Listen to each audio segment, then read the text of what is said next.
And now, Working Man Radio with your host, Joe Lyles. Little piece of popular culture, you'll remember this. I know what you're thinking, punk. Was it 5 shots or only 6? Well, to tell you the truth, I've sort of lost track myself. I don't know how good a Clint Eastwood that is. Dirty Harry. Dirty Harry. Dirty Harry came out in 1971. And I remember I watched it at the drive-in theater. A drive-in theater in Orlando, Florida with my cousin. We went and watched Dirty Harry. Dirty Harry was a sea change in cop shows and cop movies. In the 60s, it was Dragnet. It was Jack Webb, Sergeant Joe Friday. Just the facts, ma'am. Right? These real straight-laced, button-down guys, just out gathering the facts. We just want the facts so we can solve those crimes. Dirty Harry was different. He was a crusader. And let me tell you one of the first things you find out when you deal with Dirty Harry, when you watch a Dirty Harry movie, is that the law is a serious impediment to Dirty Harry going out and getting those bad people. He has to do things like get warrants to have us conduct a search. And he's not allowed to beat confessions out of people. I'm just all broke up about his rights. Remember that line? I'm just all broke up about his rights. Right? It's all about doing good. I'm a good guy, doing good. And I'm out getting these and the kinds of criminals that Dirty Harry dealt with. When you watch Dragnet with Jack Webb, it was all pretty pedestrian stuff. They didn't do a murder every week. They would occasionally be a murder, but a lot of times it was robberies and thefts and embezzlements and so forth. A lot of times, they'd be working the day watch out of robbery instead of working it out of homicide.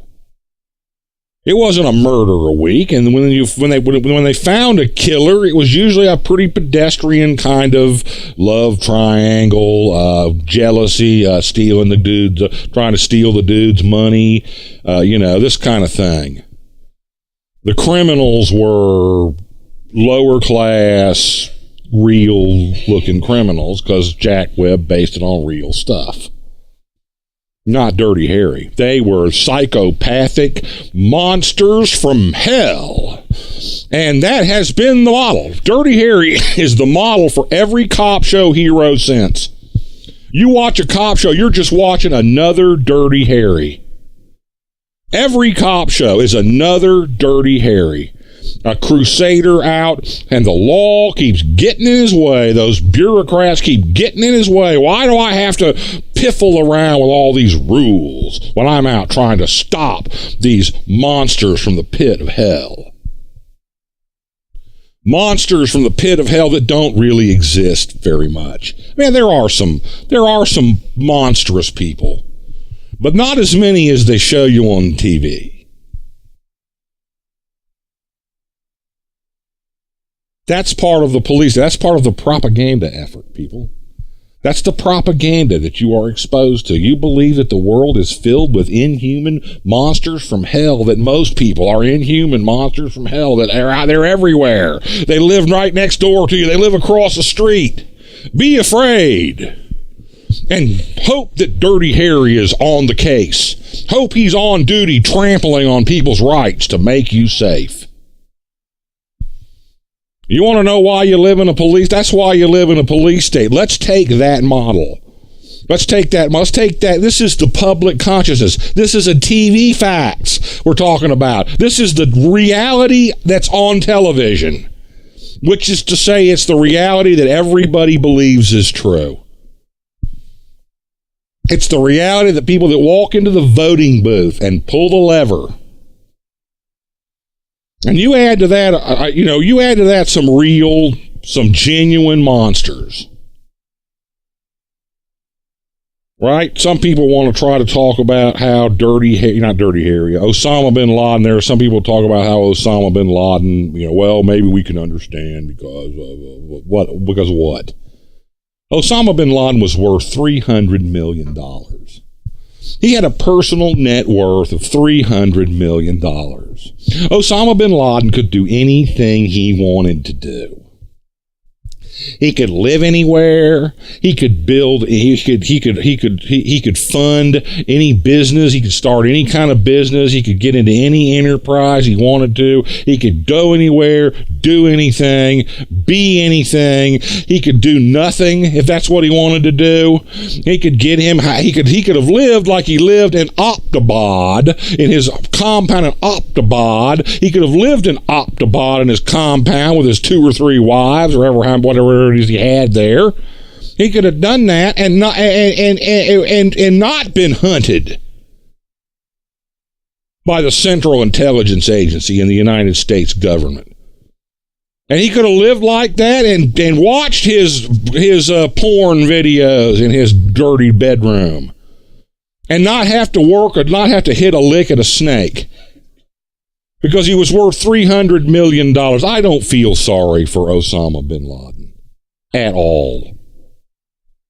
Osama bin Laden wanted power, and he found a way to get it. Take a stick and hit the great Satan with the stick. There was no social justice issues there. But when you take a guy like Osama bin Laden and have him do something, do something like the 9/11 attacks, and layer that into a society that for 30 years before that has been conditioned to accept the existence of monsters, and we must trample on people's rights to stop these monsters. And that's the venue. That's the milieu that President Obama is operating in. When President Obama is sworn in 2009, he's talking about, well, I'm going to go out and get Osama bin Laden because the Bush administration hadn't done it.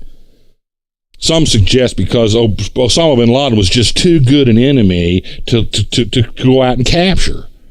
He was too useful. We didn't want him captured. We wanted him out there scaring people so that the government can do whatever, to justify the government doing whatever it wants. Can Barack Obama, I'm talking politics. This is the politics of it. Let me tell you something. If you don't get elected, you don't make policy. You don't fix health care in any way. I mean, maybe the Obamacare Act isn't that great a fix, but but the alternative was to do nothing. John McCain was going to do nothing. You don't create health care reform unless you get elected. And if you're going to run for president in the United States, the people who are voting for the electorate are the people who've been watching Dirty Harry trample on people's rights to get the bad guys for 40 years. It's people who expect the government to make us safe from the monsters, from the boogeyman under the bed. And what if one of those boogeymen gets through between 2009 and 2012? That's the world. That's what President Obama has to deal with. And that's why he continues policies started by the Bush administration to get the bad guys. You want to know who's to blame? You are. And if not you, your neighbors. Like, subscribe, and comment. That's how we get on the real radio. You've been listening to Working Man Radio with Joe Lyles at joelylesradio.com.